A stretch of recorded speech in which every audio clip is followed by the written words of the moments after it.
Periodización político-jurídica. El Principado comenzó el 27 a.C.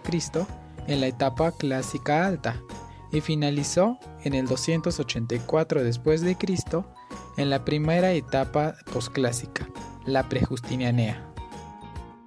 A la par que el Principado cayó, surgió el Imperio, en el 284 después de Cristo en la etapa prejustinianea, abarcando así todo el periodo posclásico hasta la caída del Imperio Romano de Oriente en el año 1453 después de Cristo. Organización política.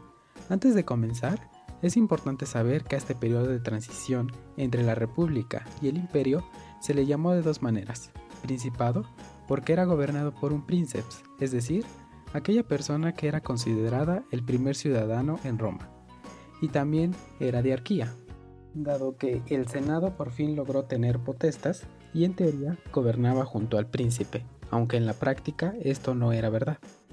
El primer príncipe fue Octavio, un hombre tan audaz que fue acumulando poder tras poder al grado de poder instaurar su propia burocracia, la burocracia imperial.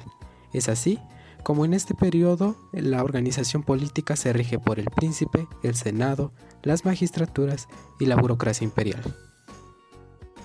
Príncipe fue ocupando puesto tras puesto en las magistraturas. Estas continuaron con sus funciones como lo habían realizado en la época republicana, aunque, como ya mencioné, con la intromisión del príncipe. La burocracia tenía características totalmente contrarias a la de las magistraturas, pues los puestos eran ocupados por una sola persona, eran permanentes, todos ellos respondían ante el príncipe y además recibían muy buena paga. Los burócratas eran 6: el legate Augusti, que se encargaba de las legiones romanas; el praefectus praetorio, que dirigía la Guardia Nacional y estaba al cargo de asuntos civiles y criminales; el praefectus urbi, que representaba al príncipe cuando éste no estaba; el praefectus vigilum, que realizaba funciones policíacas; el praefectus annonae, que en sí distribuía el trigo que se encontraba en Roma; y el praefectus Aegypti, que era un representante o un tipo de representante del Imperio Romano en Egipto. Finalmente está el Senado, que a pesar de ya contar con potestas, es decir, con capacidad de decidir, se muestra sumiso ante el poder que presenta el príncipe. Como ya se observaba, el aumento de poder en una sola persona, que era el príncipe, más que restaurar a la república, se acercaba a la imposición de un imperio absoluto, un imperio que surgiría con Diocleciano en el 284 después de Cristo. Esta nueva organización política, también llamada tetrarquía, se dividió en dos partes: el Imperio Romano de Oriente y el Imperio Romano de Occidente, cada uno con dos gobernadores, un emperador y un viceemperador, es decir, un Augusto y un César. El emperador, como ya hemos visto, que tenía todo el poder absoluto, trabajaba junto con sus funcionarios, de los cuales me gustaría recalcar a dos: el eparca de Constantinopla y el cuestor Sacripalati, puestos que se encuentran similitudes con otros funcionarios que laboraron en la burocracia imperial. El eparca tenía funciones todas relacionadas con el comercio, y en eso yo relaciono con el praefectus annonae, que también se encargaba de distribuir el trigo y todas esas cuestiones. También al cuestor Sacripalati, que lo relaciono con el praefectus praetorio. Ambos realizaban aspectos de carácter judicial. Claramente existían otros funcionarios que apoyaban y estaban bajo el mando del emperador, como el Magister Officiorum o el Sacrum Cubiculum. En este periodo el Senado, a comparación de lo que podía decirse de la República, que tenía un poco de libertad o potestas, en el Imperio ya estaba totalmente sometido a la voluntad del emperador. Daba su opinión cuando éste se lo pedía y nada más. En conclusión, podríamos decir que en el Principado existió un gran poder, pero escondido, arropado por la idea de volver a la República. En el Imperio ya no. En el Imperio el poder ya era descarado, ya estaba en una sola persona. Ambos El emperador y el príncipe tenían a su lado a funcionarios que les apoyaban. En el caso del principado, había magistraturas que todavía hasta cierto punto ocultaban ese deseo del poder absoluto. En el imperio ya no había magistraturas. Con relación al Senado, en el Principado todavía tenías en cierta medida libertad. En el imperio ya estaba totalmente sumido o sumiso al emperador. Fuentes del derecho en el Principado y el dominado. En el derecho existen dos tipos de fuentes. La fuente formal es aquella que emana del potestas, es decir, de quien está facultado para poder crear leyes. Y la segunda es la fuente informal, aquella de carácter prudencial o del consejo de los prudentes. Durante el Principado, quienes tuvieron la facultad de poder crear derecho en un principio fueron las asambleas comiciales, los senados consultos, la jurisprudencia y el príncipe, ocupando siempre el primer cargo en todo. Comenzando con las fuentes formales del derecho civil, encontramos las lex o leyes comiciales, aquellas leyes de las asambleas populares que intentaban restablecer el orden republicano. Paulatinamente estas fueron perdiendo su poder legislativo, depositándolo en el Senado con la Lex Imperium Vespasiani, donde trasladaron todas sus facultades legislativas.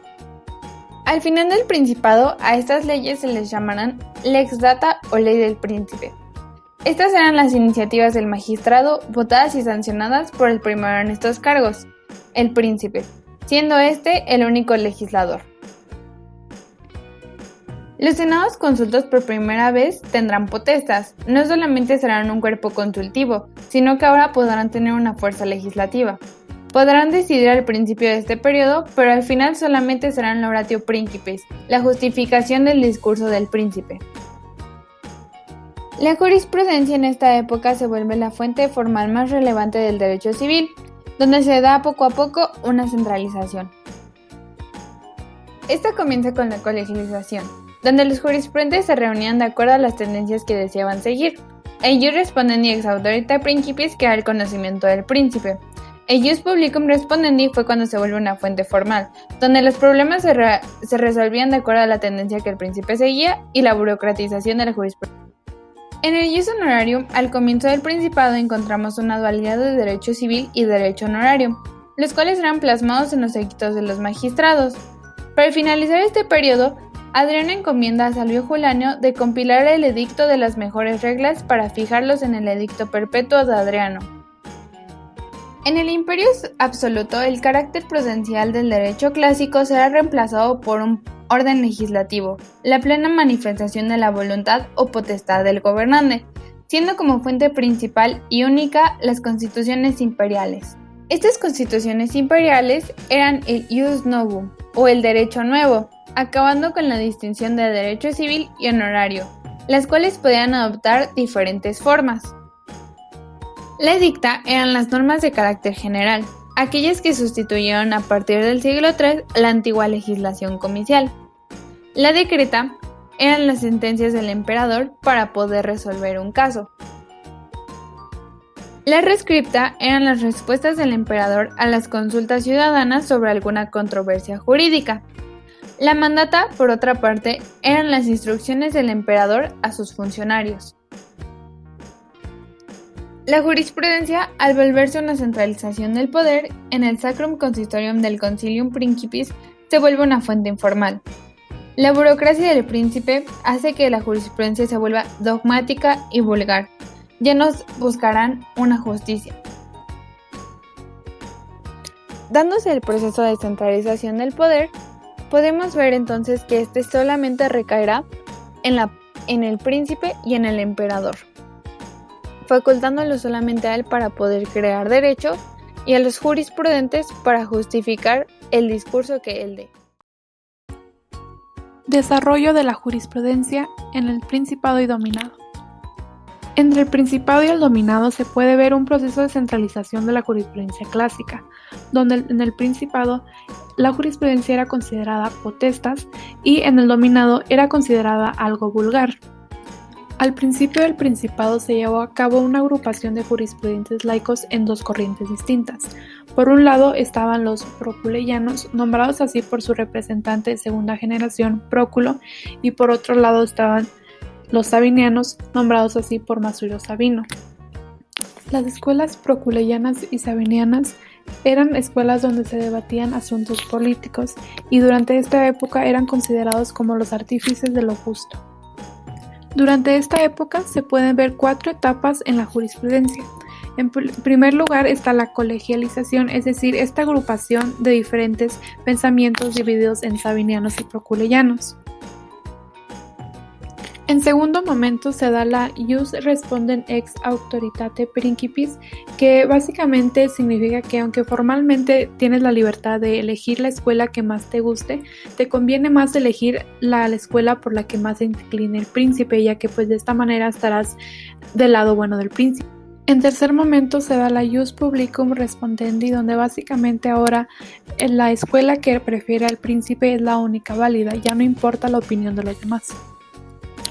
Ya en último momento y a partir de todo esto se da la burocratización de la jurisprudencia, donde ahora los únicos jurisprudentes van a ser los que asigna el príncipe y van a formar parte del concilium principis y van a tener un sueldo ya fijo. Ahora la jurisprudencia en el dominado va a ser considerada como una jurisprudencia centralizada, es decir, solo va a hacer lo que el príncipe quiera hacer, a comparación del principado donde apenas se quería llegar a esta centralización. Otra característica es que ahora la jurisprudencia va a ser dogmática, es decir, que ahora los jurisprudentes ya no van a conocer bien el derecho, sino que ahora se van a basar en los clásicos sabinianos y proculeyanos para poder resolver los casos. También ya no van a ser artífices de la justicia porque están controlados por el príncipe. También va a ser una jurisprudencia burocrática. Esto quiere decir que los jurisprudentes solo van a ser los que forman parte del Sacrum Constitutorium, que es pues la burocracia del príncipe. También va a ser una jurisprudencia retórica, es decir, que van a llevar a cabo el arte de la persuasión y esto va a ser para manipular el derecho para justificar el modo de ser del imperio y lo que quiere el príncipe. Comparando estos dos periodos, principado y dominado, podemos determinar que durante el principado la jurisprudencia comenzó como algo descentralizado y quería llegar a algo centralizado, a cambio del dominado que ya era algo centralizado. También podemos decir que durante el principado la jurisprudencia sí es una fuente formal del derecho, en cambio del dominado que ya no es considerada como fuente formal del derecho.